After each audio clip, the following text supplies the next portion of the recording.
नवरात्रीच्या 9 दिवसाच्या उपवासासाठी काय खावे यासाठी मी तुम्हाला घरीच पीठ बनवून उपवासाची भाकरी आणि त्याचबरोबर शेंगदाण्याची चटणी ही रेसिपी दाखवणार आहे। चला तर मग वेळ न घालवता लगेच रेसिपीला सुरुवात करूया।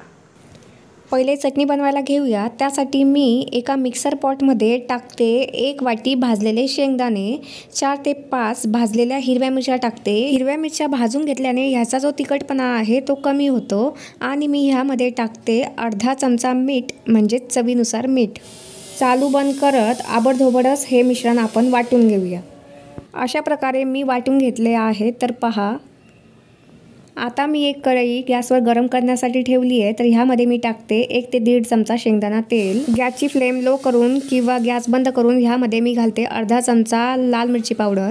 लगेचच आपण वाटून घेतलेले मिश्रण ह्यामध्ये घालूया। इथे जर तुम्ही उपवासाला जिरे खात असाल तर घालू शकता।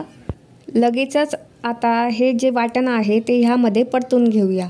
तर 5 मिनिट लो टू मीडियम फ्लेमवर आपण हे मस्त खरपूस कडक होईपर्यंत, खुसखुशीत होईपर्यंत चटणी परतून घेऊया।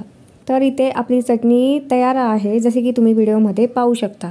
सर्विंगसाठी एका वाटीमध्ये मी चटणी काढून घेते। इथे जर तुम्ही कोथिंबीर उपवासाला खात असाल तर टाकू शकता। उपवासाची भाकरी बनवायला घेऊया। त्यासाठी मी इथे घेतली आहे 1 मोठी वाटी वरईचे तांदूळ। काही भागात याला भगर आणि वरई असेही म्हणतात। एका मिक्सर जारमध्ये मी भगर घालते। वरईला अजिबातच चिकटपणा नसतो, त्यासाठी मी यामध्ये घालते पाव वाटी साबुदाणा। मिक्सरला फिरवून आता याचे बारीक पीठ तयार करून घेऊयात। तर बघा, फिरवल्यानंतर पाहूयात कशा प्रकारे आपल्याला पीठ पाहिजे। तर बघा, पिठाची कन्सिस्टन्सी तुम्ही पाहू शकता। जेवढे बारीक होईल तेवढे इथे मी पीठ बारीक करून घेतले आहे। मळण्यासाठी हे पीठ एका प्लेटमध्ये मी काढून घेते। अंदाज घेत पाणी घालत आपण जसे भाकरीचे पीठ मळतो त्याप्रमाणेच हे पीठ मळून घेऊयात। पिठाला जर तुमच्या चिकटपणा येत नसेल तर तुम्ही ह्यामध्ये अजून साबुदाण्याच्या पिठाचा वापर करू शकता। भगरीच्या पिठाला चिकटपणा यावा यासाठी आपण इथे साबुदाण्याचे पीठ वापरले आहे, कारण भगरीच्या पिठाला अजिबातच चिकटपणा नसतो।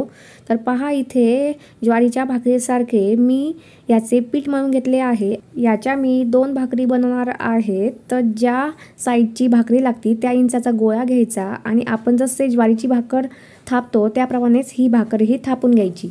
पीठ हे ताटाला चिटकू नये यासाठी मी खाली वरईचे पीठ टाकते। आता आपण भाकर थापून घेऊया।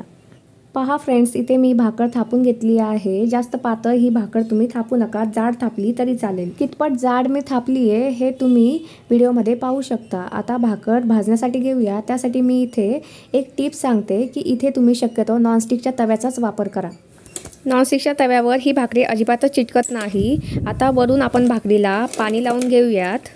फुल फ्लेमवर आपल्याला ही भाकरी भाजून घ्यायची आहे। वरचे पाणी थोडे सुकले की भाकर पलटून घेऊया। पूर्ण पाणी सुकून द्यायचे नाही। 2 मिनिट खालून भाकरी भाजल्यानंतर परत भाकरी पलटून घेऊया। आणि काय करायचे, आता हा तवा जो आहे तो काढून घ्यायचा आणि आपण डायरेक्ट खालून गॅसवर भाकरी भाजून घेणार आहोत। दुसऱ्या साईडने ही भाकरी मला थोडी कच्ची वाटते, दुसऱ्या साईडने ही मी ही भाकरी परत भाजून घेते। तर बघा, अशाच प्रकारे मी ह्यावरच टाकून भाकरी भाजून घेत आहे। तर फ्रेंड्स, इथे आपली उपवासाची भाकरी तयार आहे। अशा प्रकारे दुसरी ही भाकरी मी करून घेते। अशा प्रकारे तुम्ही उपवासाची भाकरी आणि त्यासोबत शेंगदाण्याची चटणी बनवू शकता। कशी वाटली रेसिपी नक्कीच कमेंट बॉक्समध्ये सांगा। माझ्या चॅनलवर जर नवीन असाल तर चॅनलला सबस्क्राईब करा, बेल आयकॉनवर क्लिक करा, तुमच्या मित्रांनाही शेअर करा। परत भेटूयात अशाच एका नवीन रेसिपी सोबत। तोपर्यंत धन्यवाद।